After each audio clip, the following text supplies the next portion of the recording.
Bonjour à tous et à toutes, je suis ravie de vous retrouver aujourd'hui en vidéo pour vous présenter mon second point lecture pour le mois de janvier 2020.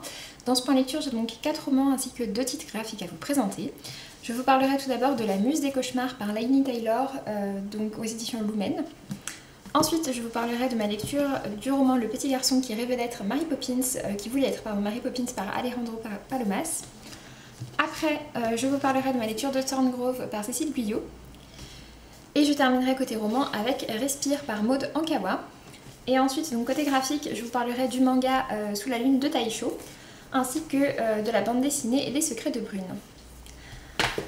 Et je vais donc démarrer tout de suite, et je vais démarrer comme je vous l'ai dit avec le second tome du Faiseur de rêves, donc La Muse des cauchemars par Laini Taylor aux éditions Lumen. J'avais lu le premier tome il y a un petit moment maintenant, et j'avais vraiment beaucoup aimé le premier tome. J'avais trouvé que c'était de la fantaisie extrêmement originale et très riche, donc vraiment j'avais hâte de découvrir le second volume de cette duologie puisque la série est terminée en 2 tomes. Pour ce qui est de l'histoire, je vais donc vous faire un résumé du tome 1. Dans le tome 1, on découvrait nos 2 personnages principaux. Le premier personnage que l'on découvre, c'est le personnage de Sarai. C'est une déesse qui vit dans une citadelle qui surplombe une cité. Il y a quelques années en arrière, il s'est passé un très tragique événement et depuis ce moment, les dieux sont très mal considérés. D'autant plus que leur citadelle en fait fait planer une ombre totale sur la ville qui est en dessous et qu'il y a un dieu de l'oubli qui est passé en fait sur cette ville au point que les gens ne savent même plus comment s'appelle la ville et comme elle vit complètement dans l'ombre de la citadelle, elle est appelée Désolation. C'est un univers qui... Désolation fascine pas mal de gens, en même temps elle les inquiète quand même beaucoup. Et donc le second personnage que l'on va suivre, c'est le personnage de Laszlo Lestrange. C'est un orphelin qui est extrêmement passionné par les livres, par l'histoire et également par la ville de Désolation et qui va réussir en fait à se faire embaucher dans une expédition qui va à Désolation pour l'étudier. Et du coup voilà, Laszlo se fait embaucher là-dedans on va découvrir ensuite avec son histoire également avec Sarai et c'était vraiment très chouette. J'ai beaucoup aimé le premier tome, j'avais trouvé ça comme je disais très original. On est dans un univers un petit peu oriental, il y a un côté très désertique, très chaud, etc. En tout cas vraiment un univers très sympa. On est à nouveau, on est aussi sur de la fantaisie un peu descriptive, assez narrative, dans laquelle on nous explique, l'autrice prend vraiment le temps d'expliquer son univers, de nous le présenter, etc. Donc c'est pas un roman qui se lit extrêmement vite. Je me souviens que ça avait déjà été le cas pour le premier tome et ça a été à nouveau le cas pour le second. Voilà, c'est un univers assez riche, assez complet. Donc il m'a fallu quand même quelques temps pour arriver au bout. Je pensais pas mettre autant de temps dessus. Mais c'est un récit que j'ai beaucoup apprécié et dont je salue vraiment l'originalité. J'ai trouvé une petite facilité scénaristique sur la fin. Mais rien de bien méchant et ça reste une très belle lecture pour moi. Je lui ai mis la note de 17 sur 20 et je vous recommande grandement de lire cette duologie. Ça finit quand même sur un fin entre parenthèses ou pas, donc je pense vraiment qu'on peut considérer que la duologie est terminée, mais qu'il y aura peut-être d'autres romans dans cet univers qui en même temps est très riche et comporte de nombreux personnages, donc voilà, il y aurait moyen je pense de faire des spin-offs. Donc voilà, peut-être que Laini Taylor en écrira un jour, si c'est le cas je lirai en tout cas avec grand plaisir. Après ces romans sur lesquels j'ai donc passé quand même pas mal de temps, je voulais quelque chose qui allait se lire rapidement et je me suis tournée vers Le petit garçon qui voulait être Mary Poppins par Alejandro Palomas. C'est aux éditions du Cherche Midi, je l'ai reçu de leur part, il est sorti au début du mois de janvier. On est ici donc sur un roman assez court qui fait environ 220 pages, qui a, je trouve, un très joli travail éditorial et j'aime beaucoup cette couverture également. Et donc dans ce récit, on va suivre plusieurs histoires qui vont s'entremêler et toutes ces histoires tournent autour d'un petit garçon qui s'appelle Gwyl, qui est à l'école primaire son but dans la vie c'est d'être Mary Poppins. Il veut pas être comme Mary Poppins, il veut être Mary Poppins. Donc voilà, c'est vraiment un truc qui le passionne énormément et sa maîtresse s'interroge un peu et elle le trouve un petit peu original comme enfant et elle décide du coup de l'envoyer chez la psychologue scolaire. Donc on va suivre Gwyl, on suit la psychologue scolaire, on suit un petit peu sa maîtresse et on suit également son papa, le papa de Gwyl, puisque Gwyl vit seul avec son père. Donc on comprend que sa mère est pas là, mais c'est un peu un sujet mystérieux dans le roman et c'est un peu un sujet à de nombreuses questions en tout cas. C'est un roman que j'ai trouvé vraiment touchant et intéressant, et j'ai trouvé qu'il abordait finalement beaucoup de thèmes dans un roman très court, et j'ai trouvé que le personnage de Gil, le petit enfant, est vraiment très attachant. En même temps, il fait pas non plus des choses extraordinaires pour son âge, mais voilà, c'est un enfant que j'ai trouvé touchant et sincère. Donc voilà, ça m'a vraiment bien plu. Il y en a quelques dessins que fait Gil et qu'il présente à la psychologue scolaire qui sont insérés directement dans le récit, comme ici. Donc vraiment voilà, un très chouette roman, j'ai vraiment bien apprécié. J'ai mis la note de 17 sur 20. Ensuite, je me suis tournée vers Thorngrove par Cécile Guyot aux éditions Lynx. C'est l'un des présélectionnés pour le PLIB, donc l'un des 20, et comme le vote est mi-février, et bien voilà, il fallait que j'avance un petit peu dans la liste, et parmi les romans qui me tentent le plus, il y avait donc Thorngrove, que j'ai acheté en janvier pour pouvoir le lire rapidement. Thorngrove, en fait, c'est un roman à nouveau assez court, il s'est lu lui aussi assez vite, il fait à peu près 270 pages, 250 pages plutôt. Ouais.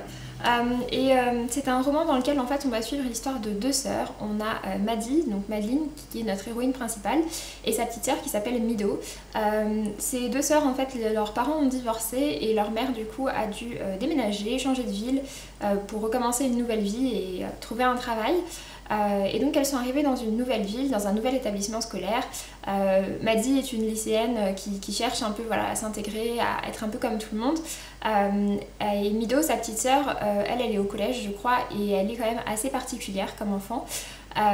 Et donc en fait Maddie va s'intéresser à Thorngrove, qui est un manoir je crois, un vieux domaine isolé de la région. Elle va s'y intéresser, et quand elle arrive en fait elle va devoir faire un travail scolaire sur un lieu de la région, et elle va se mettre en binôme avec un garçon qui est un peu le seul avec qui elle peut se mettre, et ils vont s'intéresser du coup à la légende de Thorngrove, puisqu'en fait on nous raconte que les premiers propriétaires de Thorngrove avaient deux filles et que l'une des deux sœurs a assassiné l'autre, et on découvre ensuite qu'il y a eu d'autres choses qui se sont passées à côté de Thorngrove qui ne sont pas très chouettes non plus. Et donc voilà, du coup les deux sœurs vont commencer à s'intéresser, surtout Maddie, et puis Mido aussi un peu par imprégnation. Elle commence à s'y intéresser aussi, et petit à petit on voit vraiment comment Thorngrove rentre complètement dedans, comment la légende rentre dans l'histoire, et comment leur mentalité change. Il se passe pas mal de choses un peu creepy au bout d'un moment, surtout du côté de Mido quand même, qui est un peu flippante comme enfant, voilà, il commence à se passer de plus en plus de choses étranges dans leur entourage. C'était vraiment très chouette. J'aime beaucoup le travail éditorial qui a été fait. En fait on a voilà, des ronces comme ça qui sont présentes au début et qui petit à petit prennent vraiment de plus en plus de place dans le livre, et je trouvais ça vraiment chouette. Enfin voilà, c'était un récit que j'ai trouvé intéressant. J'ai pas toujours tout compris aux réactions de Maddie, qui a certaines réactions un peu étranges, mais voilà, mais sinon ça m'a vraiment bien plu. La fin était chouette, un peu rapide peut-être, mais assez intéressante. Donc voilà, un chouette roman en tout cas. J'ai mis la note de 17 sur 20. Et pour terminer, j'ai donc lu Respire par Maud Ankawa. C'est un roman que j'ai reçu de la part des éditions Erol. Il est sorti lui aussi au mois de janvier. Et j'ai été invitée d'ailleurs à une soirée de lancement qui était super chouette, qui était un cours de cuisine thaïlandaise. Donc voilà, c'était vraiment très chouette. Je remercie grandement Erol, ainsi que pour l'envoi du roman. Pour ce qui est de ce roman, alors j'ai un avis quand même un petit peu mitigé dessus malheureusement, à savoir que j'ai trouvé que dans l'ensemble c'était un roman qui se lisait très bien, qui était très prenant, les personnages étaient touchants, ils étaient attachants, enfin voilà, j'ai trouvé dans l'ensemble que ça se lisait très bien. Après, malgré ça, il y a quand même de nombreux passages qui m'ont un peu fait lever les yeux au ciel, voire grincer les dents. Donc voilà, je ne peux pas complètement occulter ça quand même. C'est un roman dans lequel on a quand même pas mal de développement personnel. Pour ce qui est de l'histoire, en fait, on suit donc l'histoire de Malo, qui est un jeune homme de 30 ans, qui est un jeune entrepreneur qui réussit très bien dans la vie, et qui va être appelé en fait à Bangkok, donc en Thaïlande, pour redresser une entreprise qui est en difficulté, notamment parce que son patron est alcoolique et ne gère plus du tout les choses. Donc voilà, Malo est envoyé là-bas, et en fait il va apprendre une terrible nouvelle, et il décide, enfin voilà, il perd un peu espoir. Au moment où il perd espoir, il va rencontrer une femme thaïlandaise, une vieille dame, qui va lui dire qu'elle lui achète 30 jours de sa vie pour lui enseigner des choses en fait. Et il va se prendre au jeu, il va accepter. Elle le convainc au départ par de la cuisine thaïlandaise parce qu'elle lui fait goûter quelque chose et qu'il trouve ça super bon. Donc voilà, du coup ils entrent comme ça en contact. Et ensuite on va suivre un peu du coup tous les enseignements de Fweng, donc la vieille dame, ainsi que d'autres personnages sur Malo, sur ce jeune homme qui va apprendre à voir un peu autrement la vie, etc. En fait, ce qui m'a posé problème dans le récit, c'est tout d'abord que j'ai trouvé qu'il y avait quelques grosses ficelles, quelques éléments très prévisibles. La fin m'a beaucoup enfin, m'a vraiment pas convaincue parce que j'ai trouvé qu'elle était basée sur beaucoup de quiproquos et c'est un mode scénaristique que pour ma part je n'aime pas en général, de dire que ah mais en fait on pensait que c'était ça mais en fait c'est parce qu'il avait pas bien compris ou quoi, et en fait il a pensé et du coup il a réagi trop vite alors que c'était pas ça ce qui se passait, enfin bref, ce type de schéma narratif ne me plaise pas. Je pense qu'il me plaise encore moins maintenant que j'en ai beaucoup vu mais qu'il me plaisait pas déjà au départ. Donc voilà, donc ça déjà ça m'a dérangé et il y en a quand même plusieurs fois. J'ai du mal également, comme assez souvent dans les romans de développement personnel, avec le fait que dès que le personnage commence à apprendre des choses, du coup il veut faire rayonner tout ça sur les autres personnages autour de lui. Certes les autres personnages autour de lui étaient intéressants et avaient matière à développer du développement personnel chez eux, mais j'ai trouvé que la manière dont c'était fait n'était pas forcément très judicieuse. Et puis surtout les personnages sont donc en Thaïlande et ils montent notamment sur le dos d'un éléphant où on nous dit que le monsieur fait avancer son éléphant en lui donnant quelques petits coups de bâton gentils sur les oreilles. Alors non, en Thaïlande ce qui se passe comme dans d'autres pays d'Asie, hein, c'est que pour faire avancer les éléphants, et bien tout d'abord on les dresse, on les casse pour qu'ils acceptent d'avoir un humain sur le dos, et ensuite pour les faire avancer, une fois qu'ils ont accepté en quelque sorte qu'ils aient un humain sur le dos, et bien pour les faire avancer on leur donne des coups de crochet dans les oreilles, de crochet pointus, hein, qui les blessent, voilà. Donc non. Et c'est pareil, ils font de la plongée sous-marine, ils voient des tortues marines, j'étais en mode trop chouette, et puis ils touchent les tortues marines. Et ben non, c'est pareil, pourquoi les toucher en fait? Tu as des microbes, toi petit humain, que la tortue, elle apprécie pas, donc non. Donc j'ai trouvé ça dommage effectivement que dans un roman de développement personnel, finalement le bien-être animal soit aussi peu considéré. Voilà, et qu'il y ait des choses comme ça, je sais que c'est des choses qui sont extrêmement entretenues dans les tours touristiques, etc., même si on commence un peu plus à en parler, mais pour autant c'est pas quelque chose que j'ai envie de voir promu dans un roman en fait, voilà. Du coup une déception de ce côté là, même si en dehors de ça, comme je le disais, j'ai trouvé que le roman était prenant, qu'il se lisait bien, que c'était facile à lire, que les personnages étaient globalement attachants, etc. Voilà, il y a trop de petites choses qui m'ont dérangée. Du coup j'ai mis la note de 13 sur 20.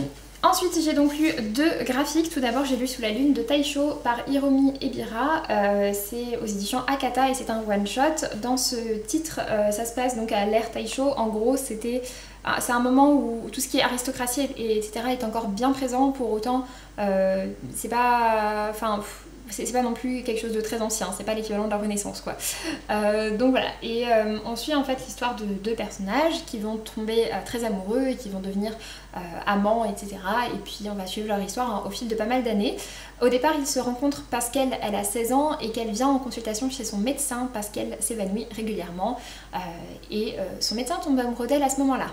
Voilà, du coup j'étais un peu en mode non, non, non. Au fur et à mesure ils grandissent, elle va se marier, etc. Et du coup leur écart d'âge se fait moins ressentir qu'au départ alors qu'il est médecin et qu'elle a 16 ans, hein, et qu'il l'examine et qu'il a c'est un émoi amoureux devant elle alors qu'elle a 16 ans. J'étais en mode non, non, non, non. Donc voilà, et puis ensuite on va suivre du coup leur histoire au fil des années. Cette partie-là m'a davantage plu une fois qu'elle est plus grande et que c'est moins choquant. Même si à l'époque je sais bien que ça se faisait beaucoup, etc. Il n'empêche que moi ça me paraît bizarre, surtout quand c'est un médecin qui examine une patiente. Bref, non, voilà. Et ensuite du coup on va suivre leur histoire, etc. J'ai trouvé malheureusement que ce titre n'était pas forcément très bien équilibré, que le début était un peu lent et que finalement la fin était extrêmement précipitée. La fin semble un peu parachutée de nulle part. Il y a d'autres passages que j'aurais aimé voir plus développés et j'ai trouvé à côté de ça qu'il y avait certaines volutes parfois dans l'histoire qui n'étaient pas forcément nécessaires. Donc voilà, j'aurais aimé voir l'histoire un peu autrement équilibrée pour qu'elle me plaise plus. Du coup ça m'a laissé une impression un peu moyenne. J'ai mis la note de 15 sur 20, j'ai trouvé ça pas mal mais j'étais pas complètement convaincue. Et l'autre que j'ai lu, il s'agit donc des Secrets de Brune par Bruna Vieira et Lou Cafali, je m'excuse pour cette prononciation atroce. C'est aux éditions Sarbacane et ce sont deux autrices brésiliennes, d'où la prononciation aussi atroce. Dans cette histoire on suit donc l'histoire de Brune qui est une collégienne, je dirais peut-être, je sais pas exactement quel âge elle a, qui en fait vient de déménager et change d'école. Donc on a des planches comme ça, un peu des planches de sa vie. D'autres planches qui racontent, enfin c'est pas forcément une histoire continue en fait, Puis on a parfois, il y a un moment dans le récit où il y a une recette, il y a des moments qui invitent un peu le lecteur à exprimer lui aussi son avis sur certaines choses, etc. J'ai trouvé ça plutôt sympa, mais j'ai pas été non plus complètement convaincue. Le côté un peu carnet fourre-tout est mignon et j'ai trouvé qu'il y avait des thèmes intéressants qui étaient abordés et que les dessins étaient mignons, mais voilà, je suis restée assez en dehors de tout ça finalement. Après, je comprends pourquoi est-ce qu'il a quand même pas mal fait parler de lui, les dessins sont assez originaux, sont mignons. Donc voilà, pourquoi pas le tenter de votre côté si ça vous intéresse. Et pour ma part, donc je lui ai mis la note de 15 sur 20. Sur ce, j'en ai donc fini avec ce point lecture, j'espère que ça vous aura plu. J'en profite juste avant de finir, comme d'habitude, n'hésitez pas à me laisser en commentaire votre avis sur l'un de ces titres si vous l'avez lu, me dire si je vous ai donné envie d'en découvrir certains. Et n'hésitez pas également à me dire si vous avez vu ma précédente vidéo, celle de mon top de 2019, puisque j'ai l'impression qu'elle a été un peu moins bien référencée que d'habitude. Donc voilà, sur ce, je vous laisse donc et je vous dis à très bientôt pour une prochaine vidéo. Salut!